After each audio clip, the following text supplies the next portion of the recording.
Une usine allemande où l'on construit l'une des plus célèbres voitures. La 911 est l'icône des voitures de sport, pour sa forme, son moteur et pour le frisson qu'elle vous donne au volant. Cette usine est une machine de haute précision qui fabrique des centaines de moteurs par jour. Tout a lieu sur un seul et même site. C'est ça le secret de notre succès.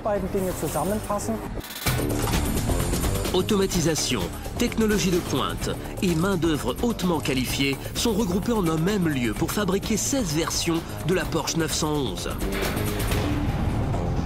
dont la 911 GT3. Beaucoup de nos clients veulent une voiture de course qu'ils puissent utiliser ailleurs que sur piste.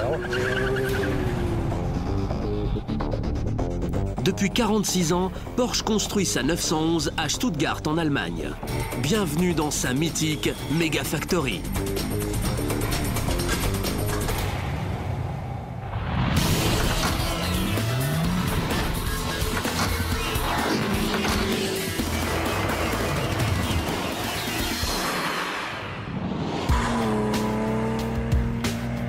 La Porsche 911, petite, légère, maniable et toujours propulsée grâce à un moteur arrière dit en 6 cylindres à plat.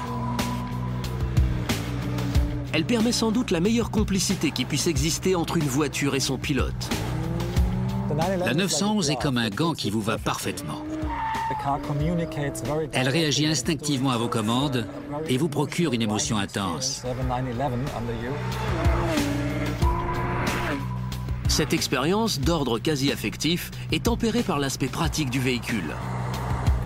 C'est une voiture avec laquelle on peut très bien aller faire ses courses ou se rendre quotidiennement au travail. La vitesse n'étant pas limitée sur les autoroutes allemandes, les conducteurs prudents peuvent s'en donner à cœur joie.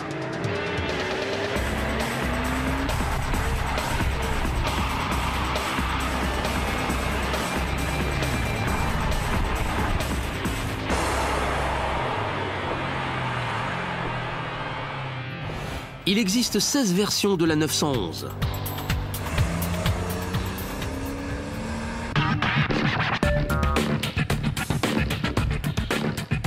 L'une des plus récentes est la GT3. Elle a été conçue avec une mission.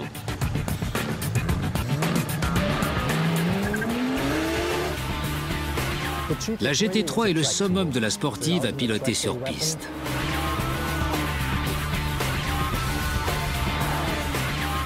Elle a été imaginée spécialement pour le nombre croissant d'aficionados des circuits. Mais pour s'offrir le grand frisson d'une vraie voiture de course autorisée également sur route, il vous faudra débourser au minimum 82 000 €. Le moteur 6 cylindres de la GT3 délivre une puissance de 435 chevaux. Il propulse ce missile terrestre de 0 à 100 km/h en 4 secondes 1 et permet des pointes à 312 km/h.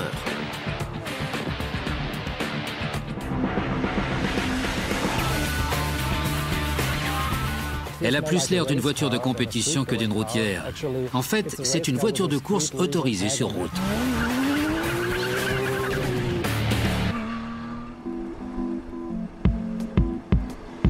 Depuis 1964, toutes les 911 sont fabriquées dans l'usine Porsche de Stuttgart en Allemagne.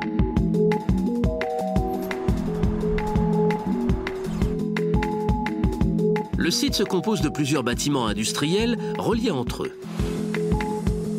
Les carrosseries sont apprêtées et peintes à l'atelier de peinture. Le célèbre 6 cylindres à plat de la 911 est fabriqué sur la chaîne de montage des moteurs. La garniture en cuir de l'intérieur est taillée et cousue dans l'atelier de sellerie.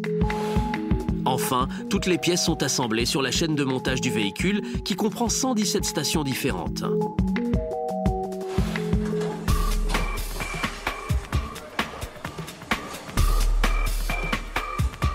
Sur cette chaîne principale, Porsche construit les 16 modèles de la 911, ainsi que 2 modèles de Boxster. Tous les jours, nous fabriquons environ 40 Boxster et 110 Porsche 911. La carrosserie des 911 naît dans le bâtiment consacré à son assemblage. Près de la chaîne, patientent dans un magasin de stockage les éléments en tôle d'acier moulé. Dans le bâtiment, 105 robots assistés d'équipes de soudeurs assemblent le châssis.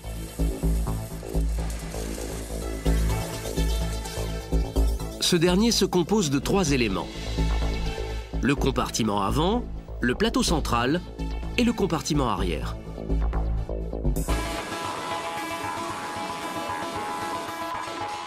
Chaque sous-assemblage consiste en éléments d'acier qu'on a solidarisés.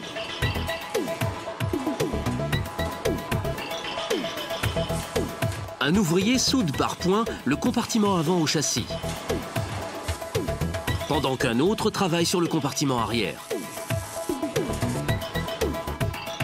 Le compartiment avant rejoint ensuite le compartiment arrière sur un étau géant. Une fois ajouté le plateau du milieu, des pinces maintiennent les 3 éléments en place. Après quoi, un robot les soude d'un seul tenant.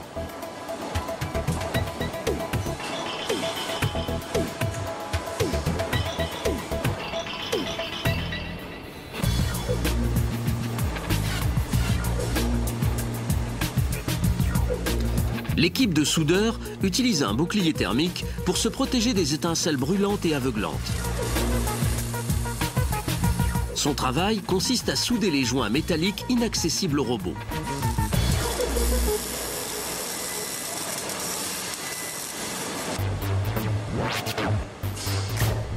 À ce stade, tous les châssis de 911 présents sur la chaîne sont identiques. Leur différenciation intervient à partir de la station dite de géométrie. C'est ici qu'on soude à la structure les panneaux arrière des différents modèles. À cette station, la 911 devient une voiture à hardtop ou un cabriolet à capote mobile.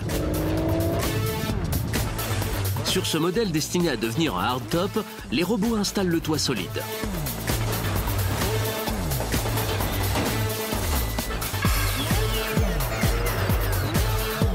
Une fois les soudures achevées, un autre groupe de robots s'attaque au châssis, cette fois pour le percer. Des centaines de rivets et de trous de vis permettront aux techniciens de fixer les composants au châssis plus loin sur la chaîne de montage.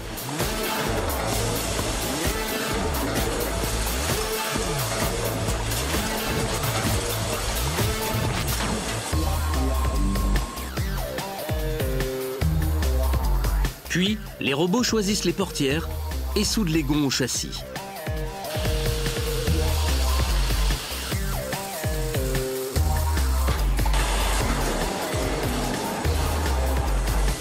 Près de 5000 soudures plus tard, le travail des robots de l'atelier de carrosserie est terminé.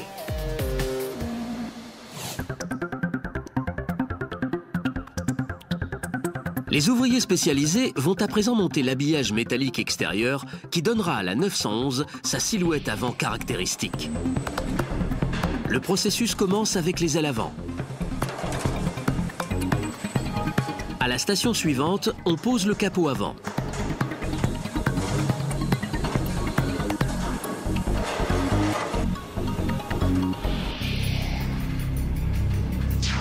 La carrosserie est terminée. Même sous cette forme brute, elle a bien la forme emblématique d'une classique Porsche 911.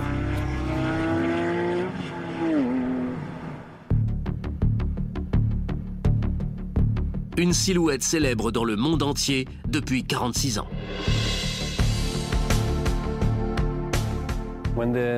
Quand la 911 est sortie en 1964, son design était extrêmement audacieux et en avance pour l'époque.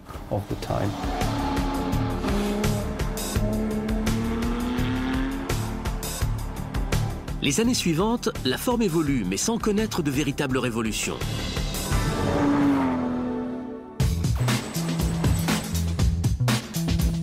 Il semble qu'aucune autre voiture n'ait vu sa ligne aussi peu modifiée en plusieurs décennies.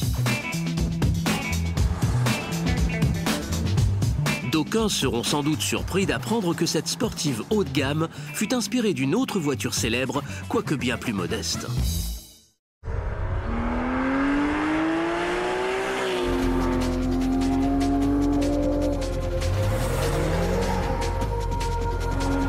La forme de la mythique 911 puise en effet ses origines dans un véhicule beaucoup plus populaire et économique. La fameuse coccinelle de Volkswagen. Mais aussi dans le génie d'un homme, Ferdinand Porsche. Ferdinand Porsche était très en avance sur son temps. C'était un technicien surdoué.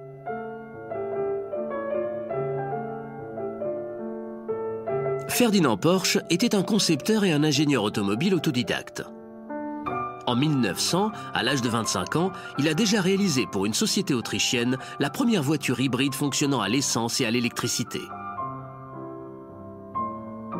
Il passera également plus de 10 ans à concevoir des voitures pour Mercedes. Dans les années 30, Ferdinand Porsche monte une société qui dessine des voitures pour d'autres constructeurs automobiles. Il vend au gouvernement allemand son idée de réaliser une petite voiture simple et abordable pour tous.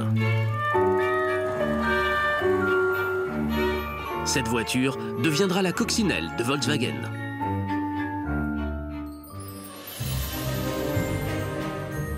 Après la Seconde Guerre mondiale, Ferry Porsche, le fils de Ferdinand, prend la tête de la société. Il rêve d'une sportive, non pas destinée au grand public, mais pour son propre plaisir de conduire.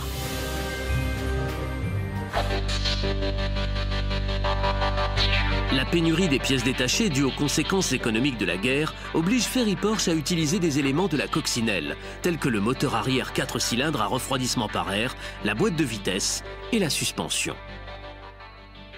Il a tout modifié pour la rendre plus sportive.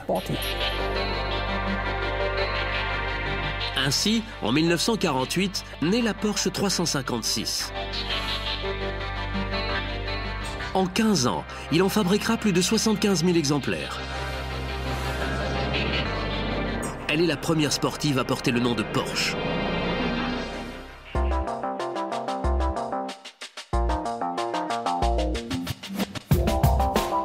À la fin des années 50, Ferry Porsche veut concevoir une nouvelle sportive.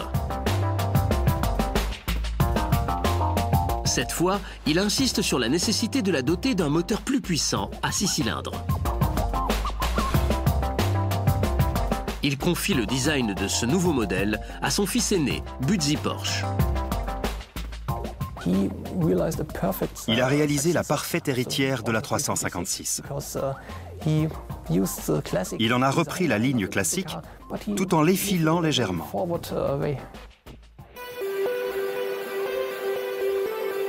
Le modèle, présenté au public en 1963, est baptisé Porsche 911.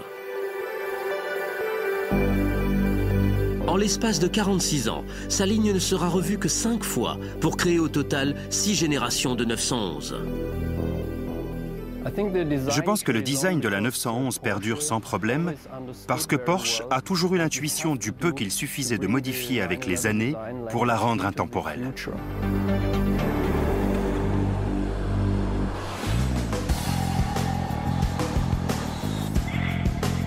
À présent, les carrosseries nues inspirées des premières 911 produites en 1964 sont prêtes à quitter l'atelier pour être peintes. Le problème est que l'atelier de carrosserie et celui de peinture sont séparés par une route à 4 voies. Comment voyagent-elles de l'un à l'autre? Réponse, par un pont. Ce pont enjambe l'une des artères les plus passantes de Stuttgart. Il faut environ une demi-heure pour qu'une structure de Porsche 911 traverse ce pont à 86 mètres de hauteur et rejoigne l'atelier de peinture.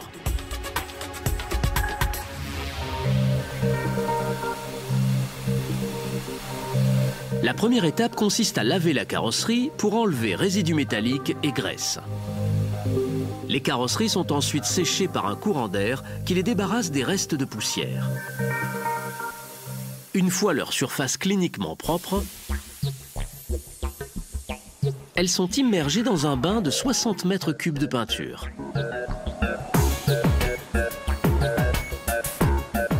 Ce bain contient une peinture anti-corrosion appelée après-cathodique. Elle est chargée électriquement en polarité positive, tandis que l'appareillage qui soutient la voiture est chargé négativement. Pendant l'immersion, le support agite la voiture afin de s'assurer que la peinture chargée positivement baignera tous les endroits de la carrosserie chargés négativement. Lorsque la voiture émerge de son bain, l'adhérence de la peinture est si forte qu'on lave sans crainte l'excès à grande eau.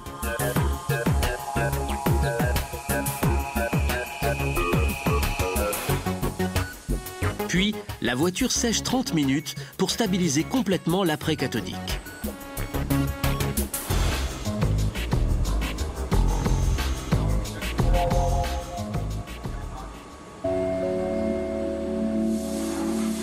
Un seul grain de poussière suffirait à gâcher le travail de peinture.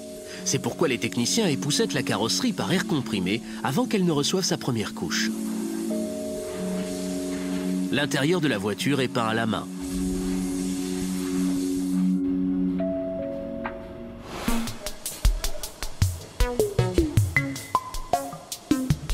Les robots prennent ensuite la relève à l'extérieur. La peinture est chargée électriquement en polarité positive. Au moment de sa vaporisation, elle est attirée vers la carrosserie chargée négativement. À vrai dire, cette peinture n'a rien à voir avec la couleur finale de la voiture. Il s'agit là aussi d'un après, qui peut être de 5 couleurs différentes: blanc, gris clair, gris sombre, jaune ou rouge. On choisit évidemment une couleur d'après proche de celle prévue pour la voiture. Une fois la couche peinte, la voiture est placée 30 minutes dans un four séchoir à 170 degrés. La Porsche 911 va enfin recevoir sa couche de peinture. Les couleurs les plus demandées sont le noir, le blanc et le rouge. Mais Porsche propose 12 couleurs standards, plus 9 teintes intermédiaires. Et moyennant un supplément, la firme peindra votre voiture de la couleur exacte que vous voudrez.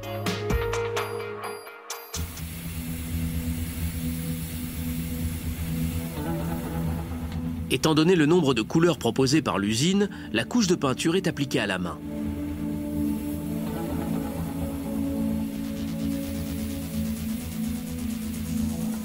Les ouvriers sont entraînés à peindre la carrosserie de l'avant vers l'arrière. Ils commencent par le toit et progressent vers les côtés. Il faut 3 années de formation à un peintre avant qu'il soit habilité à peindre une Porsche. Pendant la vaporisation de cette peinture à l'eau, un système de ventilation alimente leur masque en air sain. En tout, 4 à 5 litres de peinture sont nécessaires selon la couleur. Une fois la couche appliquée, la 911 est plongée dans un autre four séchoir, cette fois à 160 degrés.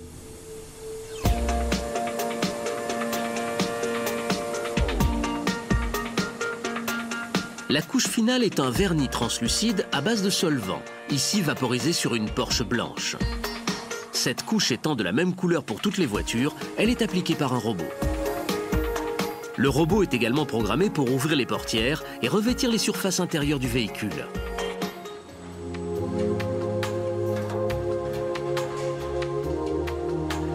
Le dernier travail de l'atelier de peinture consiste à poser l'écusson de Porsche sur le capot avant.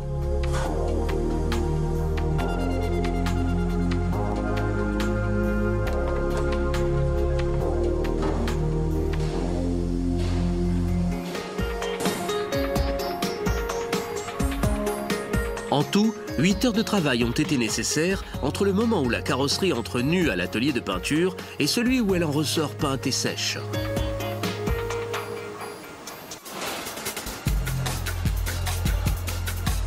Dans un tout autre registre, on se prépare à assembler le moteur 6 cylindres.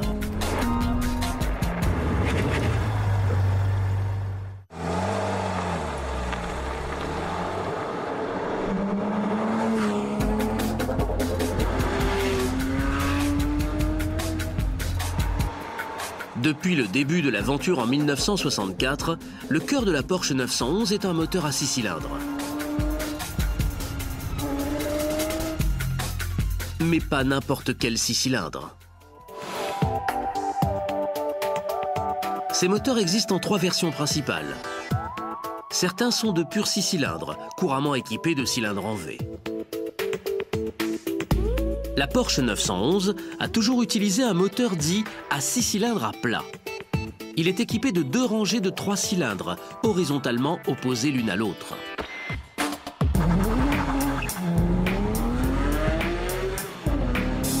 Pour Porsche, cette configuration à plat équipe très avantageusement ses sportives. Le plus gros avantage à utiliser un 6 cylindres à plat dans la Porsche 911 est qu'on peut le placer très bas sur le châssis et abaisser ainsi le centre de gravité du véhicule.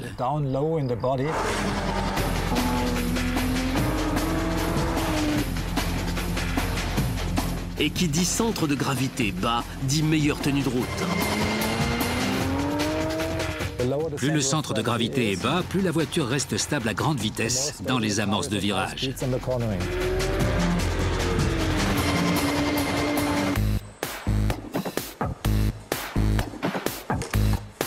Ces célèbres moteurs à 6 cylindres à plat sont fabriqués sur la chaîne d'assemblage des moteurs. À Stuttgart, nous construisons environ 500 moteurs par jour.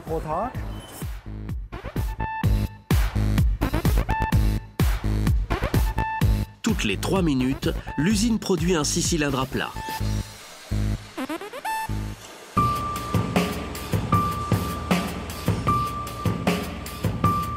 Ces ateliers fabriquent plus de 20 versions différentes de ce moteur, pour des puissances allant de 255 à 535 chevaux.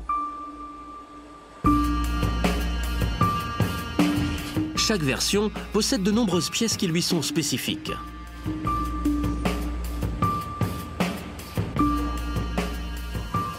Le défi consiste à apporter les bons éléments au bon endroit et au bon moment.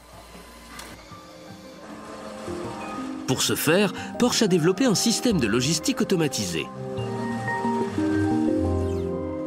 Les pièces du moteur sont chargées sur un chariot. Ce chariot parvient à destination via une plateforme motorisée autopilotée. Ces plateformes ont été programmées pour suivre un chemin particulier vers la chaîne de montage. Le parcours les mène sur un pont, puis dans un ascenseur. Ensuite, elles descendent d'un étage et livrent les pièces détachées sur la chaîne exactement au moment nécessaire.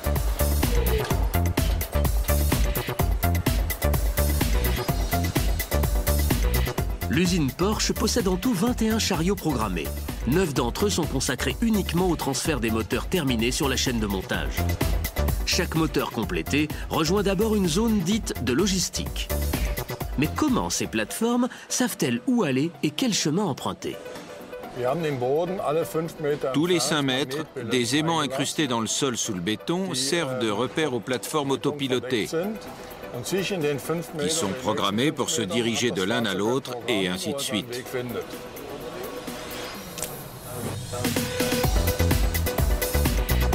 Chaque plateforme parcourt 20 km par jour à une vitesse d'au moins 5 km/h. Les employés sont habitués à s'écarter sur leur passage. Mais pour éviter tout incident, elles sont équipées d'un système optique. Comme vous le voyez, la collision n'a pas eu lieu. J'aurais pu être renversé vu la vitesse à laquelle elle avance. Mais toutes sont équipées d'un système de sécurité très fiable.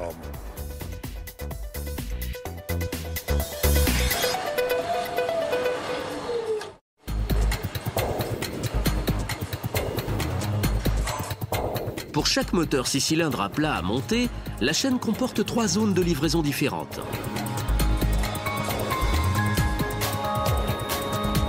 La première livraison s'effectue manuellement. Elle contient les 2 moitiés du carter, le vilebrequin et les pistons.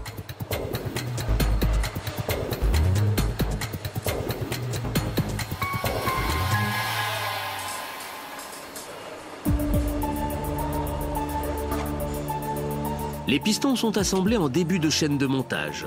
Puis, un premier groupe de 3 pistons est inséré prudemment dans le carter.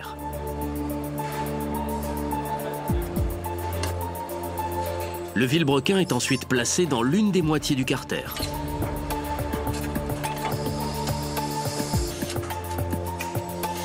La première rangée de pistons est boulonnée au vilebrequin. Un robot installe alors la moitié du carter et la boulonne.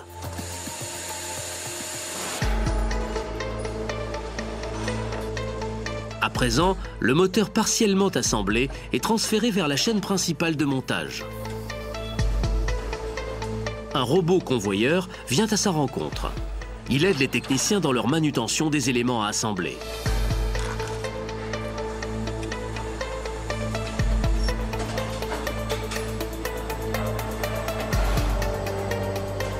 Ce robot convoyeur permet d'orienter le moteur, de le soulever et de l'abaisser, de sorte que les ouvriers travaillent dans la position la plus ergonomique possible.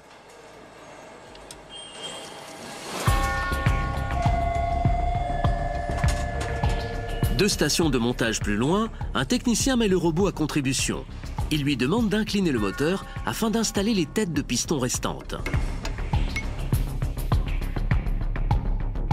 Le technicien remonte le moteur au cric pour vérifier le coulissement des pistons dans leur cylindre et la fluidité de leur course.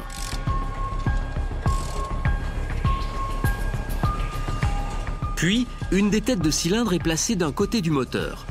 Cet élément contient les soupapes qui permettront l'admission de l'air dans les cylindres et l'échappement des gaz consumés. On sollicite à nouveau le robot convoyeur pour retourner le moteur afin de pouvoir installer l'autre tête de cylindre.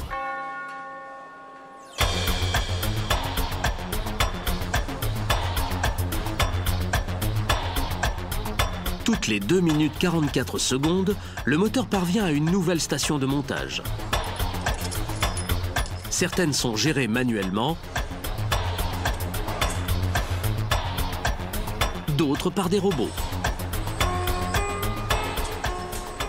L'automatisation est utile dans les phases d'assemblage qui comportent des gestes très répétitifs, comme le vissage de 20 vis dans un carter.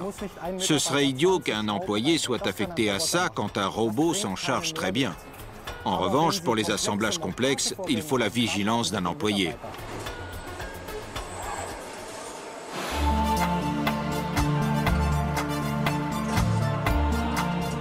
À environ 2/3 de son parcours d'assemblage, chaque moteur est soumis à ce qu'on appelle un test à froid. Ici, les parties mécaniques sont actionnées électriquement. On vérifie par ordinateur la transmission et les mécanismes.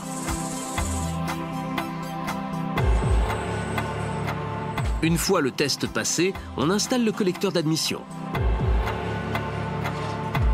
À travers ces tubes en plastique, le moteur aspirera l'air nécessaire à son fonctionnement, avant de l'expirer par le collecteur d'échappement, dernier élément principal à monter.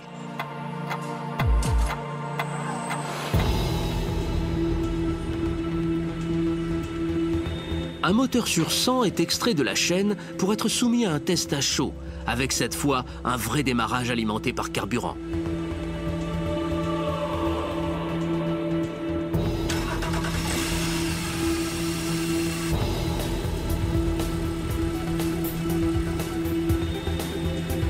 Il a fallu environ 6 heures pour construire de A à Z le moteur 6 cylindres à plat.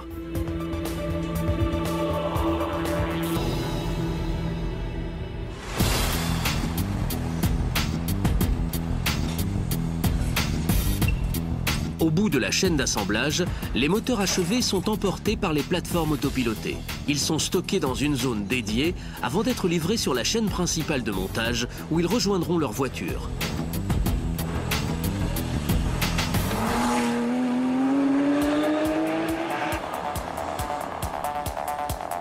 Dans la méga-usine de Porsche à Stuttgart, en Allemagne, la chaîne de montage permet de réaliser 16 modèles différents de la 911.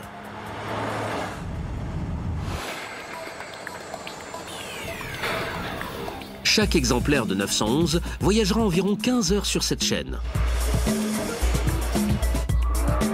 La chaîne comporte 117 stations d'assemblage.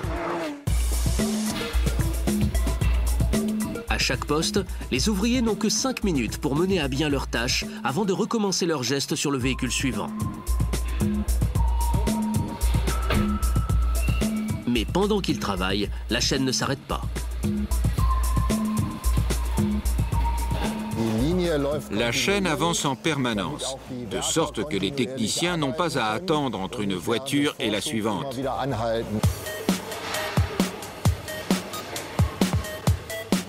Une carrosserie peinte entre à présent sur la chaîne de montage principale. À la station numéro 1, on protège la peinture à l'aide de coques en plastique thermoformées.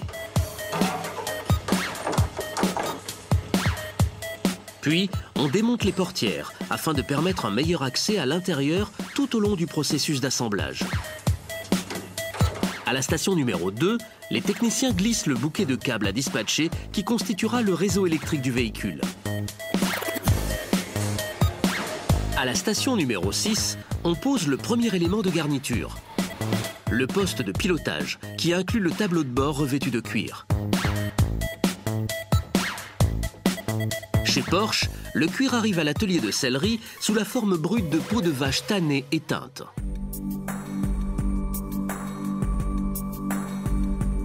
La 911 de base comporte 40 pièces habillées de cuir, dont le tableau de bord, les panneaux des portières et les sièges. Il faut 6 pots pour garnir une 911.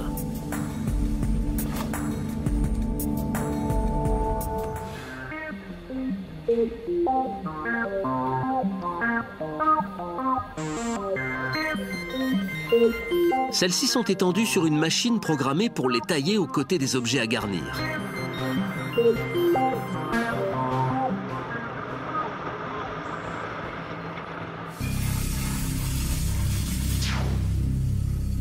Pour couper le cuir, la machine utilise un puissant jet d'eau.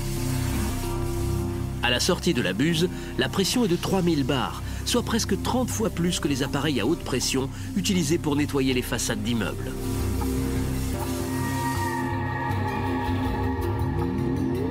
Une fois découpées, les pièces de cuir sont rassemblées. Les premières ouvrières à donner vie à ces coupons sont les couturières.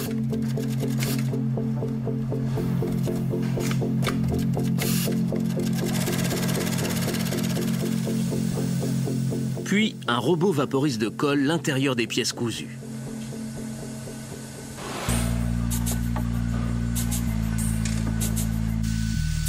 Un technicien ajuste ensuite méticuleusement la garniture au tableau de bord. La chaleur assouplit le cuir et permet de mieux le travailler, tout en évitant à la colle de prendre trop vite.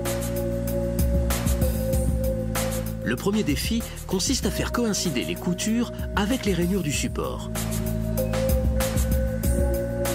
Puis, le cuir est patiemment étiré sur toute la surface du tableau de bord.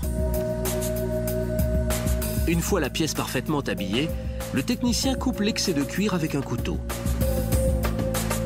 Il lisse méthodiquement la sellerie jusque dans les courbures de la pièce garnie. Une légère pression effectuée avec un poids rempli de sable permet d'effacer le moindre soupçon de ride et parachève le travail.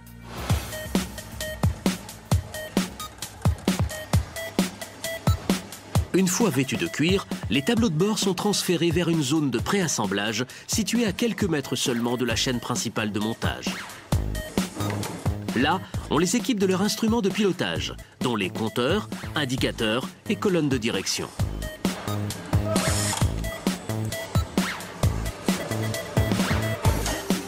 Après avoir été assemblé, le poste de pilotage est le premier élément garni installé dans la voiture.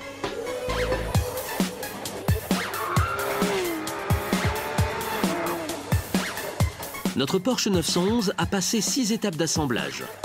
Mais son parcours est loin d'être terminé. Les opérations les plus délicates l'attendent encore.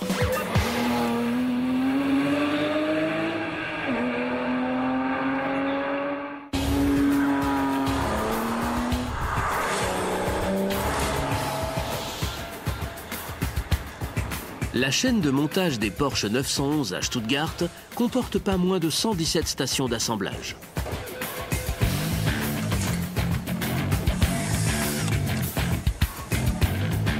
Sur certaines stations, les 911 reçoivent des pièces qui les différencient des autres 911. Parmi les variantes populaires de cette voiture figure la Targa. C'est une 911 équipée d'un toit vitré escamotable.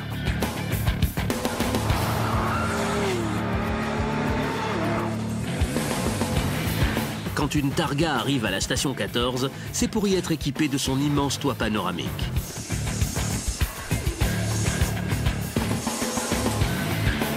Plus de 50 kilos de verre reposent sur ces ventouses. Des techniciens aident à le glisser par l'ouverture arrière de la voiture.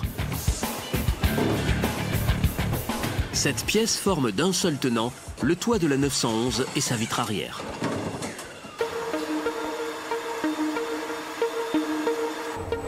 Plus loin, à la station 18, le seul robot de la chaîne d'assemblage installe le pare-brise. Il commence par appliquer de la colle à l'intérieur de la vitre. Ce robot fonctionne dans l'obscurité à cause de ses capteurs à infrarouge qui l'aident à positionner le pare-brise avec une tolérance d'un demi-millimètre.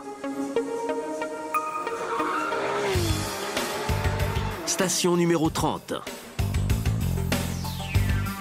C'est ici que les techniciens installent l'aileron arrière caractéristique des GT3. Les ailerons des avions assurent la portance qui leur permet de voler. L'orientation inverse de l'aileron de la GT3 assure au contraire son adhérence au sol.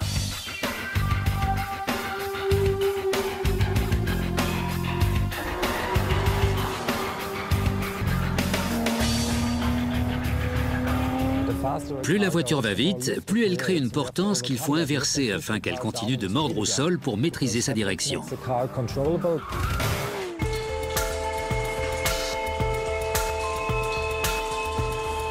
Un peu plus loin, à la station 34, on baptise la Porsche de son nom.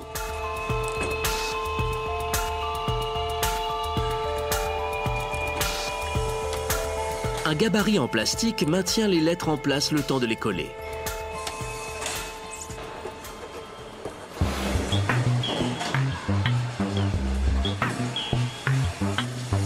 Indépendamment de leur modèle, toutes les voitures sur la chaîne seront différentes les unes des autres, car chacune est construite selon les exigences spécifiques de son client, avec un choix unique d'options.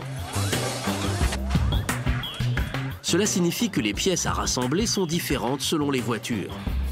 À l'instar de la chaîne d'assemblage du moteur, la chaîne principale de montage utilise des plateformes autopilotées pour acheminer les pièces détachées vers les stations.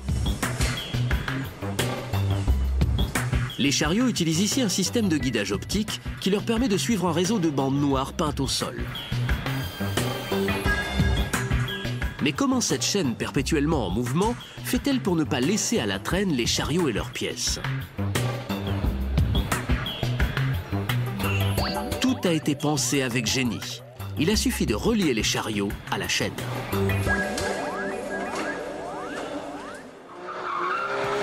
Nous sommes 2 stations plus loin, au poste numéro 55.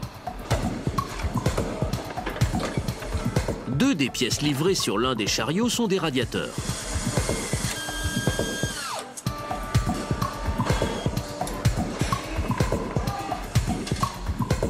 On fixe à l'avant de la voiture les 2 radiateurs de la 911. Des tuyaux conduisent le liquide de refroidissement vers l'arrière, là où le moteur sera installé.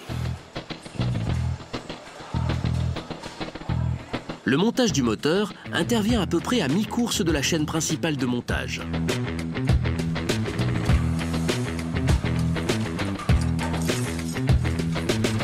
Les techniciens ont relié le moteur à sa boîte de vitesse dans une zone de préassemblage qui inclut également le montage des suspensions, des freins et des essieux.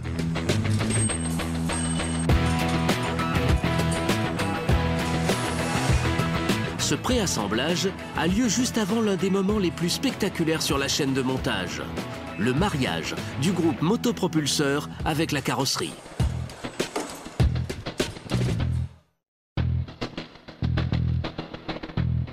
La Porsche 911 est célèbre essentiellement pour sa silhouette emblématique et pour son moteur 6 cylindres à plat.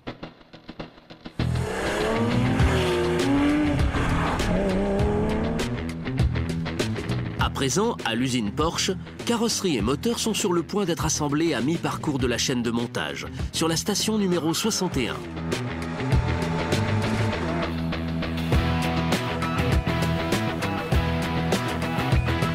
L'association de la structure châssis-carrosserie avec le groupe motopropulseur s'appelle dans le jargon du métier un mariage. c'est un moment hautement symbolique dans la chaîne de production.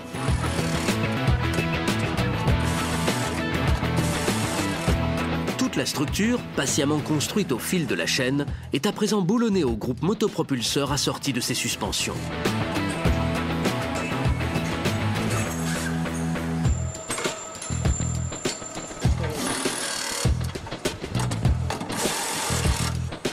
Malgré tout, ce poste fonctionne au même rythme que les autres. Les techniciens doivent accomplir leur tâche en 5 minutes. L'opération est décisive. Le moteur de la 911 est en place. Beaucoup diraient même à une place inhabituelle. La 911 est l'une des rares voitures encore produites avec un moteur arrière.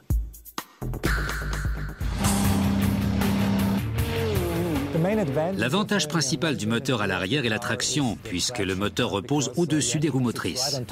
Cela permet une traction renforcée, avec une puissance et un mordant accru sur l'asphalte, sans craindre de patinage inutile des roues.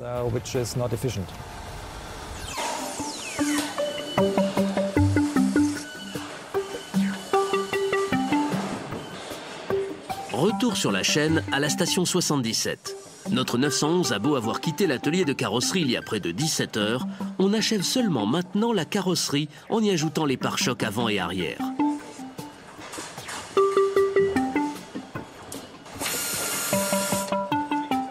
Les techniciens installent également les feux arrière.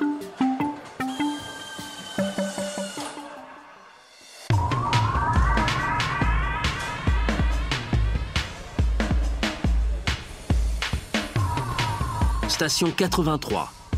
La fin de la chaîne approche. On alimente le véhicule en fluide. Air conditionné, liquide de frein, direction assistée.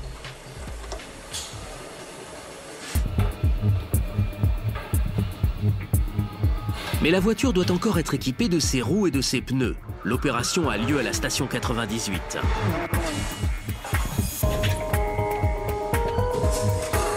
Les pneus sont montés sur les jantes juste avant leur installation. On boulonne en même temps les 5 écrous de fixation des jantes. À moins qu'il ne s'agisse d'une 911 GT3 dont les roues sont verrouillées par une fixation centrale. Ce système est utilisé sur les voitures de course car il permet des changements plus rapides des pneus. Nous avons été les premiers à proposer un verrouillage central sur une voiture autorisée sur route. Pour visser la fixation centrale des roues de GT3, l'usine utilise un outil spécifique.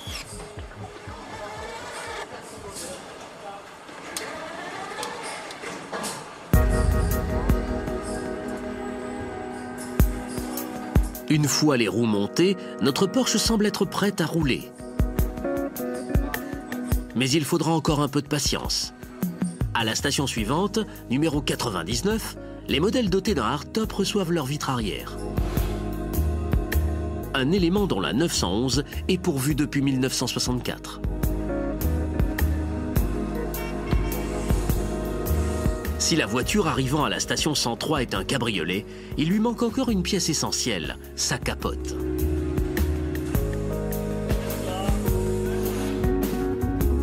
Celle de la 911 s'ouvre et se referme en seulement 20 secondes.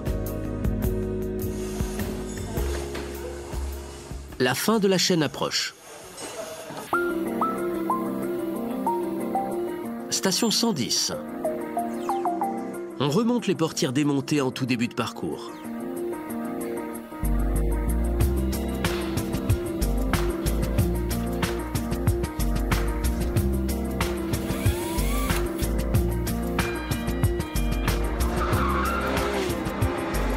À la station 113, les ouvriers installent les dernières pièces principales, les sièges baquets habillés de cuir.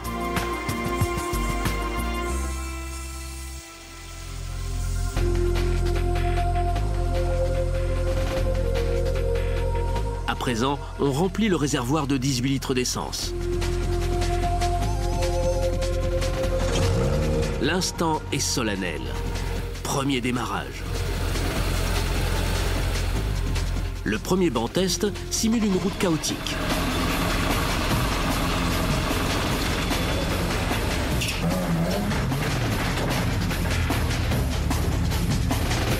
Le suivant permet de tester la voiture à des pointes de 120 km/h.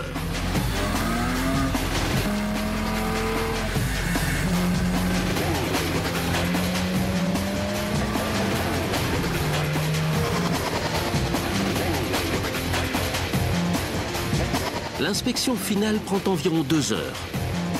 Après quoi, les Porsche quittent l'usine.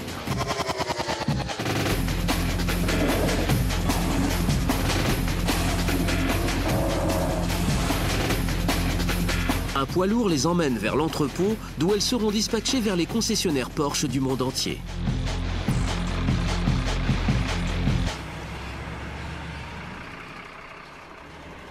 Depuis 46 ans, l'usine Porsche de Stuttgart fabrique en série cette voiture à la silhouette si emblématique.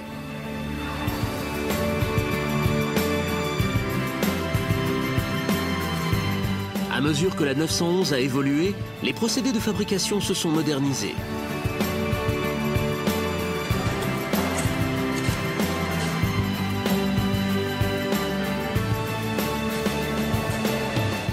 Les précédentes générations d'ouvriers Porsche peuvent être fiers. Malgré les évolutions technologiques, la silhouette de la voiture qu'ils construisaient il y a près d'un demi-siècle n'a été retouchée que très peu de fois.